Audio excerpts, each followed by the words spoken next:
Kamano kuom edokete manake Ramogi TV wadhi mbele gi miweche manyien ka koro twaluo ni Masira ma Londiani.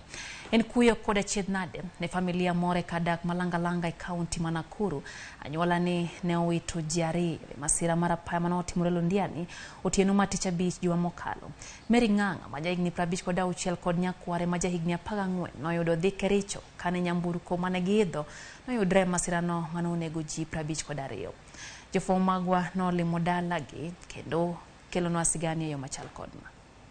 Medo chopo dala Elizabeth Weremo manowito min mare kod wuode maduong' ma jahigni 14 Masira manotimore Londiani ndalo 3 mokadho. Mary gi Stanley noriko ni wuoth kaya Bomet kama ne gidhi yude thieth e kinde mane Masira noyudogie. Wairimu ni kod mirima koparo kaka ne giwuoyo gi min ma e kar dak malanga e kaunti ma Nakuru. Wede kod osiepe medo chopo dala Elizabeth Weremo manowito min mare kod wuode maduong' ma jahigni 14 Masira manotimore Londiani ndalo 3 mokadho.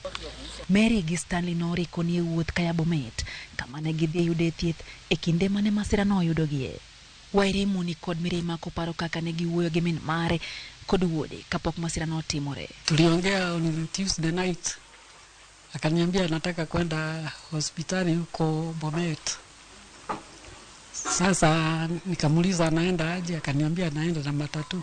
Min Wairimu nowito ngimane kanyo Masira no ka wuode to nowito ngimane ICU e kinde mane temres ngimane e kar thieth. She sent us the photos they took at Letaine stage, all of them, at around 5:06 p.m. Then at around 5:07 she said we are at Kericho.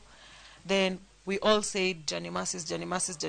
Then at 5:19 p.m. she said thank you family, and that's when we've not heard from her. Yani my mom, anything she touches, it blossoms. My mom, the reason I've said that's not my mom, it's because my mom doesn't deserve such kind of death. My mom was she's a very strong spiritual person.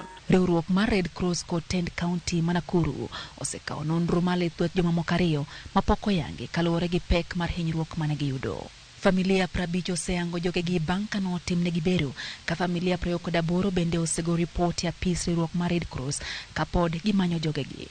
Echano bagi alam makende mar 52 manowito ngimagi masirano chieng' tich ariyo, nyasi ma ibiro yure gi jalup jatend piny Kenya Rigathi Gachagua.